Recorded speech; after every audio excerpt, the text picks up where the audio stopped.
Propiedades físicas de un alcohol. Y acá hacemos un pequeño paréntesis.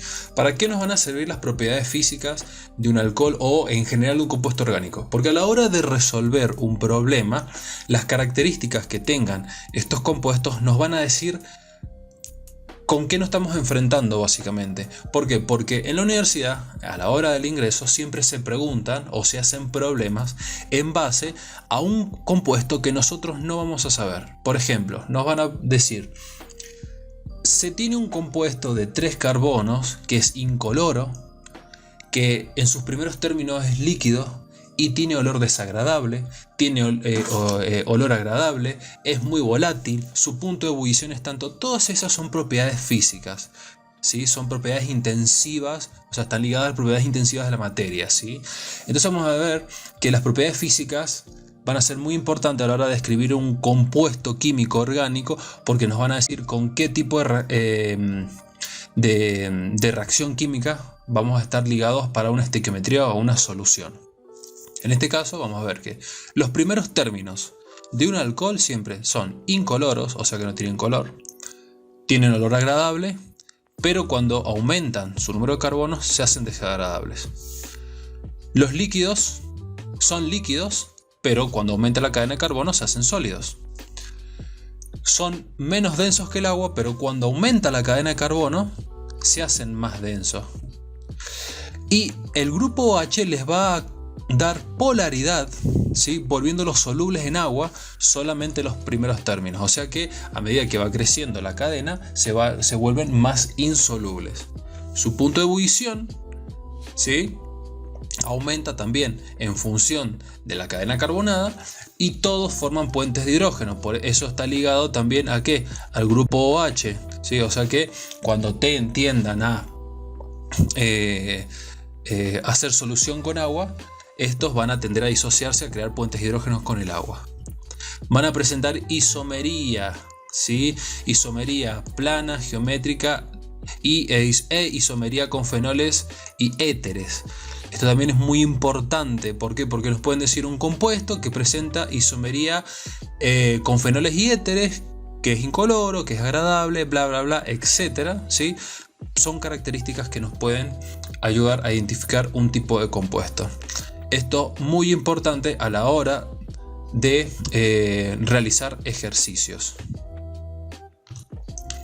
Propiedades químicas. Las propiedades químicas también van a ser igual de importantes que las propiedades físicas, nada más que acá vamos a estar más ligados a las ecuaciones y nos van a permitir también identificar cómo reaccionan. Entonces, propiedades físicas nos permiten identificar qué es lo que reacciona, y en las propiedades químicas cómo reacciona. Los alcoholes van a tener una constante de acidez de 10 a la menos 18, son más débiles que el agua, pero son más fuertes que un alquino, un amoníaco y un alcano, ¿sí? Eso podríamos meterlo también un poquito en características físicas, pero vamos a dejarlo acá en química, ¿sí? Su base conjugada siempre va a ser un alcóxido. Recordemos que la base conjugada es cuando se ha ionizado o ha perdido protones, ¿sí? Ha perdido protones la molécula y va a formar un alcóxido. Y los iones de alcóxido son mucho más fuertes que el oxidrilo propiamente dicho. O sea que un oxidrilo es muy básico, sin embargo un alcóxido es mucho más básico. Bueno, acá vamos a ver algunas de las reacciones químicas que de hecho van a ser todas las que ustedes les van a tomar en el ingreso, ¿sí? Como por ejemplo la reacción de un alcohol con un metal para formar un alcóxido. Súper importante esta reacción. Vamos a tener por ejemplo un etanol con sodio. Puede ser potasio, sodio, litio, calcio. En este caso sodio, mucho más normal. Se va a formar el hectóxido de sodio. ¿Qué es lo que ocurre acá? Para la formación de alcóxidos se escinde la unión entre el hidrógeno y el oxígeno, ¿sí? Quedando el hidrógeno libre. Como tenemos dos, se van a liberar dos hidrógenos, me queda un hidrógeno sub 2 en forma de gas. Y el sodio se va a enlazar con el oxígeno por este lado, generándome el etóxido de sodio. Esta ecuación, ¿sí? O este tipo de reacción química, ¿qué es lo que nos pueden llegar a preguntar? Bien, nos pueden llegar a preguntar número de moles de hidrógeno, volumen de hidrógeno, presión en condiciones normales o desfavorables del propio gas. Muy importante saberlo.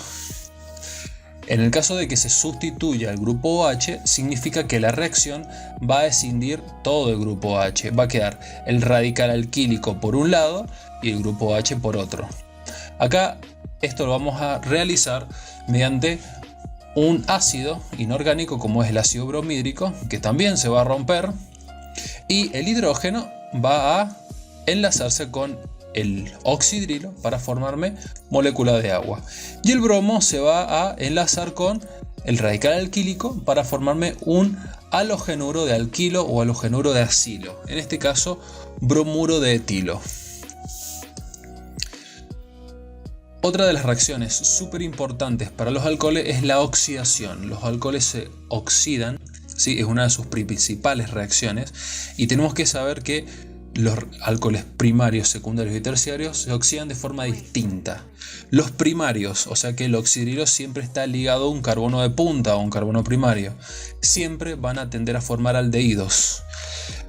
Un alcohol, cuando se oxida en un medio con dicromato de potasio, va a pasar a ser un aldehído. En este caso tenemos etanol que pasa a etanal. Los aldehídos y cetonas lo vamos a ver en video más adelante. Esto para una oxidación suave. Una oxidación suave va a consistir en dos pasos.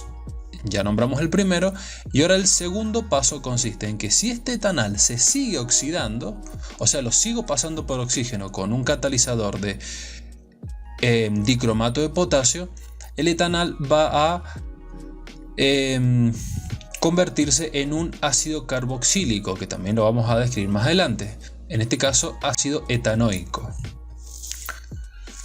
Si la oxidación de un alcohol primario es enérgica, ¿sí? O sea, con permanganato de potasio, ¿sí? Permanganato de potasio, que es un oxidante más fuerte que el dicromato de potasio, el etanol directamente se va a saltar el paso para convertirse en un aldehído y va a convertirse directamente en un ácido carboxílico.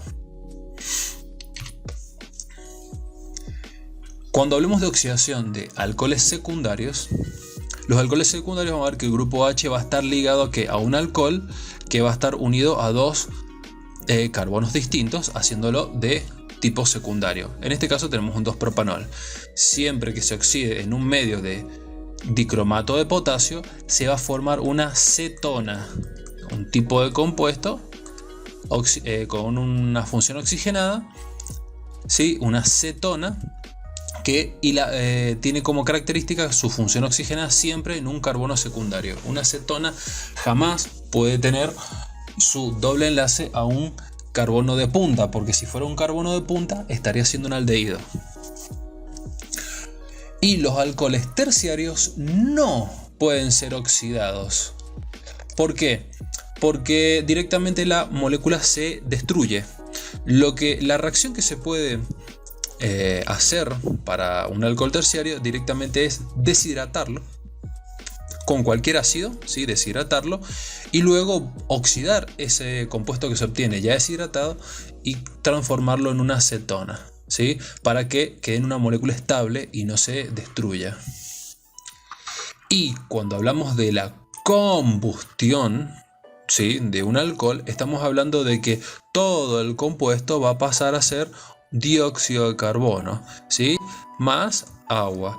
Esta combustión va a estar ligada a oxígeno y a temperatura, o sea que también se lo puede decir combustión por oxígeno o descomposición térmica con oxígeno.